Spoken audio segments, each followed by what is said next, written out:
Abamu ku balangiriddwa ku kya AOC5 Makerere University ya Myuka Road Mayor w'ekibuga Kampala ng'ono amanyikiddwa nga Doreen Nyanjula wabula ng'ono ategeezezza nti wabaddewo ebitatambudde bulungi mu kulonda kuno olw'abantu ababadde bagulirira abalonzi. Njagala kutegeeza eggwanga n'ababadde bagoberera akalulu ke Makerere University mbu tebyabadde byangu specifically ebya Nyanjula Doreen. Buli mulonzi e Makerere babadde bamugabira $5,000 okuwangula Nyanjula.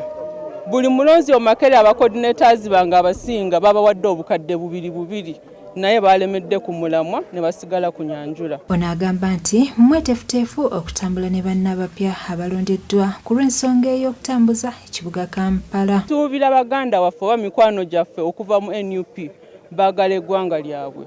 Nsuubira baagala ekibuga kyabwe Kampala ate baagala development.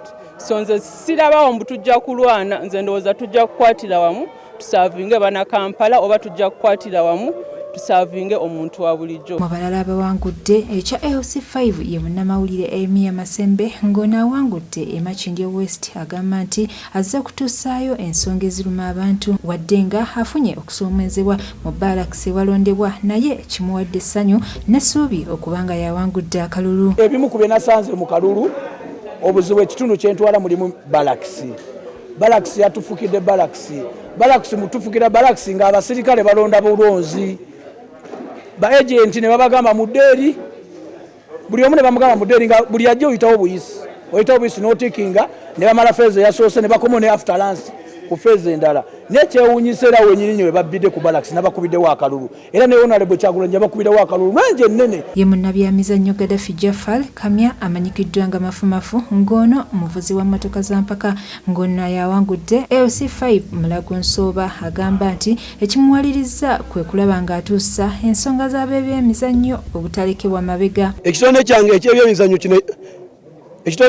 eky'ebyemizannyo eby'ebyobufuzi sikiwambu biyinza okitwala kubanga nasangibwa nga ab'emizannyo bambadde mbayamba nga sente zijja mu nsawo yange naye kati nagenze ndabe nga mbasakira ku nsonga yonna ebeeganye nasinkanidwa nga nze mbadde double talent mbikonde mbaddeyo mmotoka z'empaka mbaddeyo emipiira mbaddeyo wonna naye nga mbadde ngeza kukolaba nga nkwasaganya. Ono ayongeddeko n'ategeeza nga bw'ayagala gavumenti okubategeeza ekituufu lwaki bannabyamizannyo bakwatibwa ssaako n'okuttibwa ensangi zino awatali nsonga. Ate era tukoma nese kukoma ku gavumenti yaffe ya Uganda okutta abantu baffe bannabyamizannyo n'okubasiba ewatali nsonga.